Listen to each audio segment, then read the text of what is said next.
একদিকে পুরো পরিষেবা নিয়ে সন্তুষ্ট নন মুখ্যমন্ত্রী মমতা বন্দ্যোপাধ্যায়। এরই মধ্যে ইংরেজবাজার শহরের ফুলবাড়ি মোড় এলাকায় এক বেসরকারি চিকিৎসা কেন্দ্রের বর্জ্য পদার্থ হাই ড্রেনে ফেলার অভিযোগ উঠল ইংরেজবাজার পুরসভা এলাকায়। ওই বেসরকারি চিকিৎসা কেন্দ্রের কর্তৃপক্ষের বিরুদ্ধে ক্ষোভ উগরে দিয়েছেন স্থানীয় কাউন্সিলর শম্পা সাহা বসাক। উল্লেখ্য, ইংরেজবাজার পৌরসভার 14 নম্বর ওয়ার্ডের ফুলবাড়ি মোড় এলাকায় একটি বেসরকারি চিকিৎসা কেন্দ্র রয়েছে। স্থানীয় বাসিন্দাদের অভিযোগ, দীর্ঘদিন ধরে ওই চিকিৎসা কেন্দ্রের বর্জ্য হাই ড্রেনে ফেলা হচ্ছে।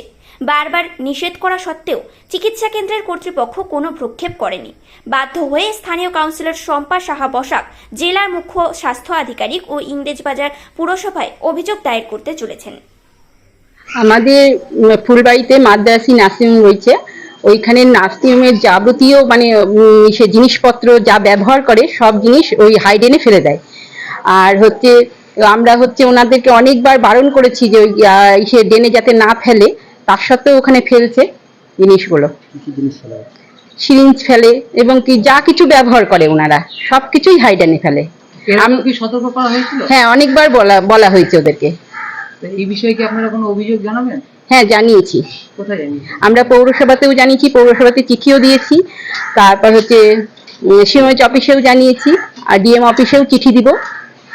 এই যে নোংরাগুলো ড্রেনের মধ্যে ফেলা হচ্ছে, এটাতে কি কি সমস্যা হচ্ছে? লেবাররা যখন পরিষ্কার করতে যাচ্ছে, লেবারদের অনেক ক্ষতি হচ্ছে। লেবারদের হয়তো পায়ে ফুটে যাচ্ছে সিরিঞ্জগুলো। আপনার নাম? আমার নাম শম্পা সাহা বসাক।